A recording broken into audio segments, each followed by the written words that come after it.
Bonjour à tous, je vous retrouve sur Séphiroth et compagnie parce que je voulais vous parler un petit peu de l'intérêt. Pourquoi est-ce que dans notre vie, on rencontre autant d'obstacles, autant d'empêchements, autant de difficultés qui vont générer bien souvent de l'incompréhension, des fois des sentiments d'injustice, de révolte, de colère, de tout ça. À quoi ça sert finalement toute cette chose-là à partir du moment où on se dit qu'on vient pour avancer, qu'on vient pour, je dirais, justement se réparer, etc., etc. Pourquoi est-ce que le chemin, il n'est pas jalonné, eh bien, de jolies fleurs des champs, avec des bons parfums, et qu'on ne traverse pas que des périodes comme ça, loin de là. Alors déjà, de savoir que finalement, tous ces obstacles et ces empêchements ne sont pas là pour nous enquiquiner, mais bel et bien pour nous permettre justement d'évoluer et d'avancer. Alors ce que je dis souvent quand j'aborde un sujet comme ça, c'est que finalement, eh bien, si nous étions tous avec, je dirais, une jolie maison, une piscine, un bar bien rempli, eh ben, on passerait notre temps allongé au bord de la piscine avec notre apéro et que finalement, on n'avancerait pas des masses. Voilà. Bon. Après, est-ce à dire donc que on doit rechercher et avoir une mentalité à vouloir traverser justement tout un tas d'épreuves? Sûrement pas non plus. De toute façon, ce sont des choses qui ne nous appartiennent pas. Ça, s'il y a bien un plan qui n'est pas entre nos mains, c'est véritablement la providence divine qui va faire qu'à un moment donné, on va se retrouver confronté à un certain nombre de barrières, à des choses qu'on doit franchir et qu'on doit dépasser. Sauf que, qu'est-ce que Qu'est-ce qui se trouve au sein de ces empêchements et de ces barrières? Précisément le cadeau. C'est-à-dire que par rapport à des sentiments de gêne, des emprisonnements, des enfermements, donc des choses qui sont déjà existantes en nous, c'est-à-dire des choses que justement on vient réparer dans ce monde, eh bien il va y avoir, ce sont comme des perches qui sont tendues pour nous faire comprendre certaines choses. Et donc, en fait, il y a un langage de la vie. C'est tout l'objet de toute l'étude, les études que l'on met en œuvre dans notre vie, qu'on cherche au travers de lectures, au travers de certaines traditions. On va chercher des réponses. Pourquoi? Pour apprendre à décrypter ce langage. Et je voudrais dire un mot par rapport à ça, parce qu'en fait, très souvent, je me retrouve confrontée à des gens qui... je dirais, ont déjà réfléchi, ont déjà tout un parcours, sont déjà allés voir des personnes de droite, de gauche pour essayer de se sortir de certaines difficultés, de certains enfermements, et puis qui me racontent un peu leur parcours et qui me racontent combien des fois, ils se sont sentis stagnés. Combien est-ce que ça a pu parfois durer des années, voire des décennies, et que finalement, l'enfermement en question, il n'a jamais disparu. Donc, ça crée une forme de désespérance, voire des fois une culpabilité assez profonde, ou alors le fait de se sentir complètement nul. Soit on se dit, finalement, c'est que je ne mérite pas cette sortie d'enfermement, ou alors, ça veut dire que je suis trop bête pour comprendre ce qu'on me dit. Alors à ce niveau-là, il y a déjà un premier principe qui est extrêmement important. C'est quand vous allez voir des personnes, ça peut être des amis, ça peut être des parents, ça peut être un conjoint, ça peut être des thérapeutes, ça peut être toute personne qui prétend finalement aider. Voilà. De donner une réponse sur des raisons présupposées sans apporter une solution, ça n'a rigoureusement aucun intérêt. Alors là, je vais le répéter parce que je pense que c'est important. Ça veut dire quoi? Ça veut dire que le fait de vous dire ça vient de la petite enfance, ou alors voilà, ça vient de tel événement dans ta vie, ou alors ça vient de probablement parce qu'il y a aussi ça maintenant d'une vie antérieure, ou ça vient de ceci, ou ça vient de cela. C'est-à-dire d'aller rechercher des raisons plus ou moins vérifiables selon les cas de figure, mais sans donner de solution derrière, ça ne sert à rien. C'est-à-dire que le cheminement et les explications ne peuvent être intéressantes et ne doivent être écoutés qu'à partir du moment où il y a bien un chemin qui va nous mener vers la délivrance, qui va nous mener vers le fait de pouvoir sauter cet obstacle, sauter cette barrière, et donc réussir à atteindre ce qu'on appelle la Géoula. Donc, ça y est, allez hop, je suis libérée de cette chose-là. Et donc, derrière, il va y avoir un changement tout à fait significatif dans mon comportement, dans les gens que je vais rencontrer. Et donc, sur des phénomènes que j'ai pu vivre de façon récurrente, eh bien, ça s'arrête. C'est fini, stop. Donc, par exemple, je prends souvent un exemple dans la relation de couple, pour des personnes qui ont eu des relations de couple qui n'ont pas été satisfaisantes, voire véritablement, je dirais, catastrophiques, eh bien, par exemple, je prends l'exemple d'une personne qui aurait connu des maltraitances physiques, psychologiques, etc. Eh bien, quand est-ce qu'on est... souvent, c'est une question qu'on me pose, mais comment être sûr que finalement, ça ne me réarrive plus? Eh bien, je dis, il y a une chose qui est certaine, c'est que le jour où vous poserez plus cette question, c'est sûr que ça ne va pas vous réarriver. Pourquoi je dis ça? C'est parce que quand on est complètement guéri, on a tellement changé de comportement et son positionnement qu'en fait, on sait que si jamais il y a quelqu'un qui arrive et qui a le même profil, on va le reconnaître et s'en débarrasser extrêmement rapidement. Ça, c'est un exemple parmi bien d'autres. Ça signifie qu'en fait, il va y avoir des fruits du travail qui vont être des fruits visibles, vérifiables, qu'on va expérimenter dans la matière. C'est pas quelque chose qui va rester au niveau de la tête, au niveau du mental. C'est-à-dire, comme j'ai disséqué, alors à partir du moment où j'ai disséqué, que j'ai compris les ressorts et les mécanismes, alors du coup, ok, ça va mieux. Non. Et c'est bien pour ça qu'on ne peut pas prendre l'être humain en le saucissonnant et en travaillant que le mental ou en travaillant que le corps. C'est-à-dire d'avoir une vision globale et notamment de remonter jusqu'à la racine des problématiques pour que ce soit réglé au niveau spirituel. Ça veut dire quoi régler au niveau spirituel? Est-ce que c'est quelque chose de complètement farfelu et d'ésotérique qui va vous amener à vous dire « Ah bah oui, mais dans telle vie antérieure » ou alors c'est parce que, en fait, j'ai dû mal agir. Non, c'est pas ça. Ça veut dire à un moment donné, tiens, par exemple, je me rends compte que au niveau de la Neshama, je viens parce que j'ai jamais réussi à véritablement me positionner, que je n'arrive pas à exprimer mes besoins, mes envies, etc., etc. Et donc, je dois apprendre à faire cette chose-là. Autrement dit, je dois apprendre à prendre conscience de ma valeur, à prendre conscience de qui je suis et à l'exprimer. Voilà, c'est quelque chose de très pragmatique. La racine spirituelle, en fait, ça va être, je dirais, bien souvent les gros items sur lesquels on vient travailler dans l'incarnation présente. C'est pour ça qu'en fait, j'en profite pour dire que quand on travaille quand certaines personnes vont travailler sur des explications et des recherches de vie précédente, de vie antérieure, juste en donnant l'information, mais sans proposer de solution derrière, eh bien, je dirais même, c'est du poison.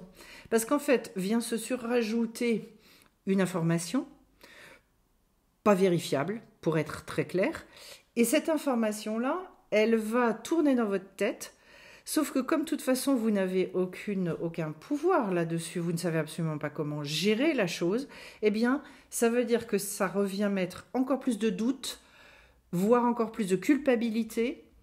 Donc, je profite pour dire que quand on fait ces recherches-là, quand on est appétent à ce genre d'informations, eh bien, en fait, on se met en danger. On se met en danger à partir du moment où la personne, elle travaille comme je viens de le décrire, c'est-à-dire qu'elle ne propose pas derrière de faire dégager la chose et de résoudre le problème à sa racine. Ça signifie qu'on va se surrajouter des choses et finalement arriver à toujours plus de doutes. Donc un premier point, quand vous rencontrez des obstacles et que vous cherchez de l'aide, c'est de trouver des gens qui vous clarifient les choses au lieu de vous les embrouiller, qui sont apporteurs de solutions au lieu d'être seulement apporteurs d'informations. Et donc de donner alors quelle que soit la manière dont on travaille, je dirais, eh bien, c'est qu'il y ait des conseils pratiques ou alors une pratique qui soit posée pour faire dégager la chose. Je voulais préciser par rapport à ça également que on a un besoin dans ce travail-là d'être participatif. À savoir que l'obstacle qui est rencontré, il vient donc pour nous. Et qu'il va donc nécessiter de notre part un investissement qui va se situer à différents niveaux selon les cas. C'est-à-dire, je dirais, ça peut être un investissement sur du très court terme, ça peut être un investissement sur du plus long terme, sur le fait de travailler, enfin, quand je coach, par exemple, il y a des fois où je vais demander des exercices, et ces exercices-là, il va falloir une espèce de régularité, et que si on ne met pas ça en œuvre, ben, fatalement après, on ne peut pas dire, ben, je ne comprends pas, ça ne marche pas. Ça ne marche pas parce qu'effectivement, les exercices, ils ne sont pas faits. Bon, s'il y a des difficultés à les faire, ben, on en parle. Ça peut être donc des choses plus ponctuelles, où il va y avoir, je dirais, un côté plus spectaculaire, parce que plus rapide, et puis il va y avoir des choses, ça va être plus sur du moyen terme. Mais jamais ça va s'inscrire sur ah ben, c'est un plan quinquennal, quoi. Revenez dans 5 ans, puis on verra si dans 5 ans ça va mieux. Non. C'est-à-dire que très vite, malgré tout, on va commencer à avoir les fruits, on va commencer à avoir un soulagement, on va commencer à avoir une ouverture. Quelque chose qui permet de reprendre espoir, qui dit là j'ai des confirmations que je suis sur le bon chemin. Comment vous dire? Et donc, qui mène petit à petit justement vers une autonomie. Mais de toute façon, aucune personne ne peut apporter une solution toute faite sans que celui qui vit le problème n'ait sa part à faire. Il y a toujours une part, aussi ténue soit-elle, aussi petite soit-elle, il y a toujours cette part d'investissement. À partir du moment où vous vous investissez, ou finalement là où on voit que vous êtes sérieux, on va vous aider. Donc en fait, notre part, elle n'est pas si énorme que ça, mais en revanche, c'est dans le sérieux de la volonté qu'on met dans la chose. Et plus on va être sérieux dans cette volonté-là, donner vraiment du poids à ça, je dirais, oui, c'est vraiment le mot volonté. Ils mettent toute notre volonté, et plus on va être aidé. En revanche, après, c'est vraiment de savoir comment est-ce que je cale cette volonté et le fait de comprendre qu'il y a justement toute cette part qui ne m'appartient pas.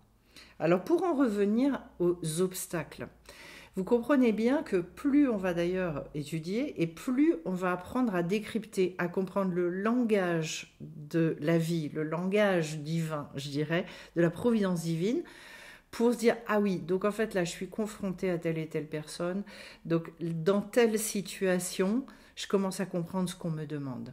Et ça c'est vraiment au niveau de l'étude que effectivement on arrive à se positionner de plus en plus et à percevoir les choses. Il y a cette partie-là, mais en parallèle, il va y avoir toute une partie aussi face aux obstacles qui va être un travail qui va se situer au niveau du cœur. Parfois, il va y avoir un vrai travail au niveau du corps. Alors, je peux très très rapidement témoigner du fait que moi, j'ai vécu pendant des années avec une maladie neurologique qui était transgénérationnelle, puisque ça remontait de mémoire familiale jusqu'aux grands-parents, voire peut-être avant, mais ça je l'ignore, et que donc en fait, d'ores et déjà, dans cette maladie-là, eh bien, voilà, je prenais des médicaments extrêmement forts et que j'ai déjà baissé les doses par 10. Donc, pour ceux qui s'intéressent et qui connaissent cette maladie, il s'agit du syndrome des jambes sans repos, que j'ai vécu à un niveau extrêmement élevé. Mon père était très, très atteint aussi, grands-parents, enfin, voilà. Et puis, donc, ce que je peux vous dire par rapport à ça, c'est que bien évidemment, j'ai dû induire un travail qui a été aussi bien un travail spirituel, donc d'aller rechercher des racines extrêmement puissantes là-dedans, qu'un travail au niveau du mental, parce que ça m'a demandé de réfléchir par rapport à ça. Un travail au niveau du cœur, parce que du coup, derrière, il y avait tout un tas d'émotions, puis un travail au niveau du corps, naturellement. Alors là, il se trouve qu'on parle d'une maladie transgénérationnelle, neurologique, donc franchement pas facile. Donc finalement, tout le rétablissement du système nerveux, de récupérer un mode de fonctionnement du système nerveux qui soit équilibré, et que ça m'a demandé tout un tas de recherches dans plein de domaines et de rencontres aussi avec des personnes pour m'aider sur ce chemin-là. Ça, c'est une très grosse réparation. De toute façon, et j'en profite pour préciser que quand on est sur du transgénérationnel, souvent, ce sont des choses dont on ne peut pas se sortir. Enfin, pour en avoir discuté avec un rabbin, justement, il disait très clairement que dans ces cas-là, on ne pouvait pas s'en sortir seul. Voilà. Ce sont des grosses pièces, des gros items. Et là, on est sur de la maladie physique. Quand ça descend jusque dans le corps physique, ça veut dire que c'est quelque chose qui a été très... comment est-ce que je peux vous dire ça ? Puisque le physique est le reflet du monde spirituel, ça signifie qu'en fait c'est quelque chose qui s'est enquisté sur plusieurs générations et que donc de réparer cette chose-là va nécessiter un gros travail. Ça fait partie des tikkunim importants, des réparations importantes dans une incarnation. Voilà. Alors on a ça. Alors est-ce à dire que c'était une maladie finalement qui ne m'appartenait pas et dont la problématique finalement m'avait été juste transmise, mais que moi j'avais rien à voir là-dedans? Sûrement pas. Et ça c'est très intéressant, parce que justement par rapport à la psychologie moderne, on va dire qui va considérer que finalement on est là-dedans victime de quelque chose qui ne nous appartenait pas en propre, puisque j'ai plusieurs frères et sœurs, et que tous n'ont pas hérité de la maladie. Voilà, il y en a un autre, et puis ça s'est passé différemment pour les autres, mais ce que je veux vous dire, c'est que du coup, il y avait quelque chose en propre chez moi qui résonnait avec ça et qui a fait que j'ai vécu ce syndrome à des niveaux extrêmement élevés. Alors, pourquoi est-ce que je vous parle de ça? D'abord, ça peut peut-être aider certaines personnes aussi qui sont atteintes de cette maladie, parce qu'en fait, je crois qu'il y a beaucoup de gens qui connaissent malheureusement cette maladie neurologique, ou alors qui en sont eux-mêmes, je dirais entre guillemets, victimes, atteints, ou alors qui connaissent des gens qui effectivement en sont atteints. Là-dessus, ça veut dire aussi qu'il n'y a jamais de fatalité. C'est-à-dire que quand on est confronté à certains obstacles, certaines difficultés ou épreuves de notre vie, dans la tradition hébraïque, on va vous dire que de toute façon, la solution, elle est envoyée avant le problème. Donc ça veut dire que la solution, on la trouvera. Est-ce que ça ira jusqu'à une guérison complète, ou est-ce que ce sera une guérison partielle, pour arriver soit à ne plus souffrir, soit à supporter le reste de souffrance, il peut y avoir plein de stades différents. Voilà, c'est encore un autre sujet, ça. Mais ça veut dire qu'il y a de toute façon quelque chose à faire. Et que quand la guérison au niveau de la racine spirituelle est faite totalement, ça signifie que la guérison, elle va pouvoir se faire totalement au niveau du physique. Encore une fois, avec toute l'humilité nécessaire à ce genre de démarche, parce que ça ne veut absolument pas dire que on a tout pouvoir sur tout le monde, de tout guérir intégralement, etc. Mais c'est vrai que j'avais cette émouna, j'avais cette confiance, il y a plus de 15 ans de ça déjà, je savais que je guérirais entièrement de cette maladie, et c'est ce qui est en train de se produire. Voilà, donc, mais ça m'aura demandé des années de travail, des années de recherche, des années d'investissement pour pouvoir en arriver là. Autrement dit, quand on aborde tous ces obstacles dans nos vies, etc., au lieu de les voir comme une punition, comme quelque chose qui est là pour nous empêcher d'être heureux, nous empêcher de vivre bien, nous empêcher de nous épanouir, etc., Déjà, quand on a cette posture-là, on est sûr qu'on ne trouvera jamais la solution. Ça signifie au contraire qu'il y a un challenge à relever. Et que si on vous l'envoie, c'est que on va vous donner la solution. Mais ça ne veut pas dire pour autant que la solution, elle va advenir avec un coup de baguette magique. Elle va advenir parce que vous allez voir quelqu'un qui va vous dire allongez-vous et moi je vais tout régler. Et de toute façon, sachez une chose, c'est que vous repartez de chez moi et c'est bon, même en 3 séances. Non. Selon, je dirais, la taille du problème au niveau spirituel. Alors, il y a des choses, ça peut se produire comme ça et ça peut aller très vite. Il y a des choses, ça peut prendre 1 mois, 2 mois, puis il y a des choses, ça peut prendre des années, voilà. Et que ça ne nous appartient pas. Alors, ni à la personne qui rencontre le problème, ni au thérapeute. Parce que c'est, là encore, on ne maîtrise pas tout, qu'on travaille dans des domaines subtils aussi, et il faut avoir énormément d'humilité par rapport à tout ça. En tout cas, ne jamais se culpabiliser si... Et c'est un message d'espoir extraordinaire que j'ai envie de vous transmettre. Pourquoi ? Parce que y a tellement de personnes qui promettent monts et merveilles et qui vous disent ah mais moi je peux faire des choses pour toi, je peux intervenir, je peux voilà, ça je sais faire, ça je voilà, et où derrière on voit qu'en fait c'est pas du tout à la hauteur et qu'on repart avec notre problème sous le bras, voire des fois le problème il empire. Ça signifie tout simplement, ne vous dites pas donc ça veut dire que la vie m'en veut, ou que je suis nulle, ou que je mérite pas. Non, ça veut dire que vous n'avez pas trouvé la bonne personne. Et que de toute façon, il ne faut pas s'arrêter. J'ai envie de vous dire, continuez à rechercher, parce qu'en fait, c'est là-dessus qu'on est testé aussi. C'est jusqu'où est-ce qu'on a la volonté d'eux. Et donc, dans ce process de guérison que j'ai vécu et que je continue à vivre, il me reste une toute petite gêne, mais franchement, c'est rien par rapport à ce que j'ai connu. Dans ce process de guérison, il va y avoir des moments enthousiasmants, il va y avoir des moments extraordinaires, puis d'apparentes rechutes. Et puis hop, ça va repartir. Et qu'à chaque fois, en fait, ce que j'ai constaté, c'est que plus, après chaque rechute, le niveau de régulation, de récupération au niveau du système nerveux était de plus en plus spectaculaire. Que je retrouvais finalement un niveau de paix intérieure, une possibilité d'arrêter de bouger mes jambes, de ne plus souffrir, de pouvoir dormir, de tout ça, c'était absolument de plus en plus impressionnant. Voilà. Donc, je pourrais d'ailleurs faire une vidéo sur ce sujet-là pour ceux que ça intéresse. Si vous avez envie, n'hésitez pas, parce que maintenant, véritablement au stade où j'en suis, je me sens capable de témoigner sur le sujet, parce que je sais que voilà, le petit peu de gêne qui me reste est quantité négligeable et que ça y est, la guérison totale, elle s'annonce et que voilà. Donc par rapport à ce que j'ai connu et où j'en suis aujourd'hui, waouh, on est sur, je dirais, une résurrection. Voilà, c'est une manière on repart littéralement sur une vie complètement différente, complètement nouvelle.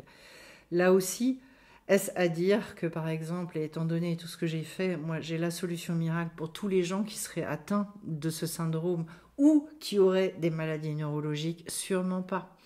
Voilà, je ne sais pas ce que chacun a à vivre dans sa vie, comment ça doit se passer. En revanche, ce que je peux dire, c'est que je suis devenue quelque part, oui, une spécialiste dans cette maladie spécifique, d'abord que j'ai connue intimement depuis mon adolescence, et que et le nombre de démarches, de recherches que j'ai pu faire dans le domaine est absolument énorme. Et que ça a été, je dirais, une espèce d'archétype dans ce chemin-là pour comprendre aussi et pouvoir calquer ça aussi sur d'autres problématiques, y compris des problématiques qui induisent le corps, le système nerveux, etc. Bon. Néanmoins, encore une fois, eh bien, chaque cas est particulier, chaque personne est particulière. Ça veut dire quoi? Ça veut dire, pour en revenir à ce que je voulais vous dire, l'obstacle, il n'est pas là pour vous enquiquiner, il n'est pas là pour vous pourrir la vie, il n'est pas là pour vous dire que vous êtes nul. Non. C'est une forme de langage qu'on a du mal à comprendre, et je ne vais pas rentrer dans toute l'explication kabbalistique de pourquoi c'est comme ça, parce que ça demande à reparler de la création du monde, du pourquoi de la création, mais en tout cas, et du comment, mais en tout cas, de comprendre que c'est une perche qui vous est tendue. Et quand le problème s'exprime, ça signifie justement que c'est le moment de la guérison. Selon les sages, quelle est la chose la plus grave? C'est quand on est atteint d'une maladie, mais que cette maladie-là ne s'est pas déclarée ou ne se déclare pas. Pourquoi? Parce que tant que ça ne s'est pas déclaré, ça veut dire qu'en fait, le temps de la guérison n'est pas venu. Donc on vit avec ça, sans le savoir.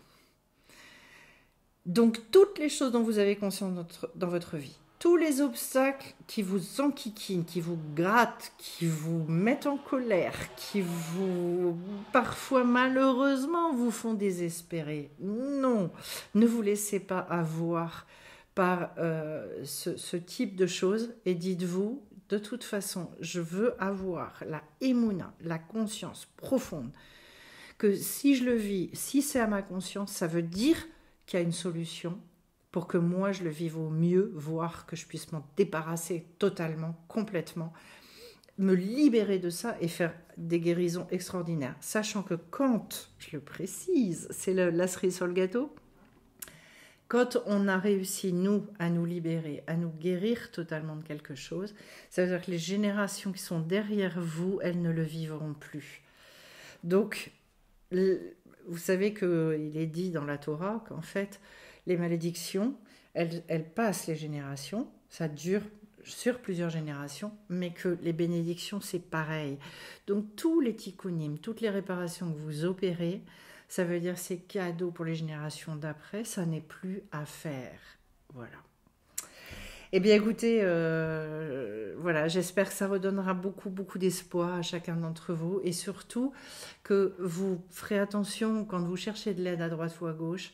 Est-ce que ça m'exhorte? Est-ce que ça me donne des solutions? Ou est-ce que ce sont des informations qui tombent à plat mais qui me mettent encore plus finalement dans le doute, dans la confusion, où là c'est pas bon du tout? Prenez les jambes à votre cou et cherchez ailleurs. Voilà. En tout cas, je vous souhaite plein de bonnes choses. J'espère vous retrouver nombreux au Zoom que j'organise donc sur le premier conte que j'ai traité, mais c'est le 11e de Rabbi Nachman sur le fils de la servante et le fils du roi qui furent échangés. Mercredi 26 mars à 19h, demandez-moi si vous voulez venir participer, qu'on puisse échanger dans plein de bonne humeur, plein de joie. Je vous espère nombreux et je vous dis à très vite sur la chaîne. Bye bye.